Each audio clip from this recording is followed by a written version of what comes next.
नमस्कार दोस्तों, आज हम एक ऐसी भूतिया कहानी के बारे में बात करने जा रहे हैं जिसे सुनकर आपके भी रोंगटे खड़े हो जाएंगे। तो कहानी में अंत तक बने रहिए। कहानी शुरू करने से पहले एक निवेदन करना चाहूँगा कि अगर आप हमारे चैनल पर नए हैं तो चैनल को सब्सक्राइब जरूर करें। आइए कहानी शुरू करते हैं। गाँव के बाहरी किनारे पर एक पुराना कुआं था जिसे लोग डरावना कुआं कहते थे। कहते हैं कि वह कुआं बहुत पुराना था और वहां से कई बार लोगों की चीखें सुनाई देती थीं। दिन में भी गांव के बच्चे उस कुएं के पास जाने से डरते थे। रामू गांव का एक युवक इन बातों पर विश्वास नहीं करता था। वह इसे महज अंधविश्वास मानता था। एक रात जब चांद बादलों में छिपा हुआ था और चारों तरफ सन्नाटा फैला था, रामू ने अपने दोस्तों के सामने शेखी बघारी, मुझे उस कुएं से कोई डर नहीं है। आज रात मैं वहां जाकर सबको दिखाऊंगा कि ये सब बकवास है। उसके दोस्त हंस पड़े और बोले, अगर तुम सच में वहां गए तो सुबह तक लौटकर मत आना। रामू ने चुनौती स्वीकार कर ली और एक लालटेन लेकर कुएं की ओर चल पड़ा। जैसे जैसे रामू कुएं के पास पहुंचा, हवा सर्द और भारी होती गई। आसपास के पेड़ अजीब अजीब सी आवाज कर रहे थे। उसने लालटेन की रोशनी से कुएं के अंदर झांका। कुएं के अंदर गहरा अंधकार था, लेकिन रामू को कुछ भी असामान्य नहीं दिखा। उसने खुद को दिलासा देते हुए कहा, देखा, यहाँ कुछ नहीं है, सब झूठ बोलते हैं। जैसे ही वह मुड़ा, उसे लगा कि किसी ने उसके कंधे पर हाथ रखा।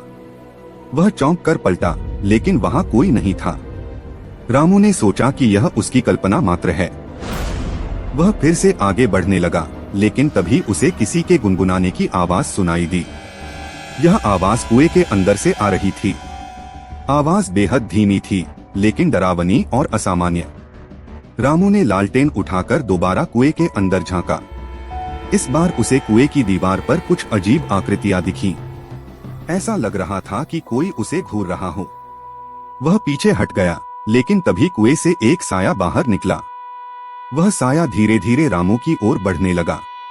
रामू ने चीखने की कोशिश की, लेकिन उसकी आवाज गले में ही अटक गई।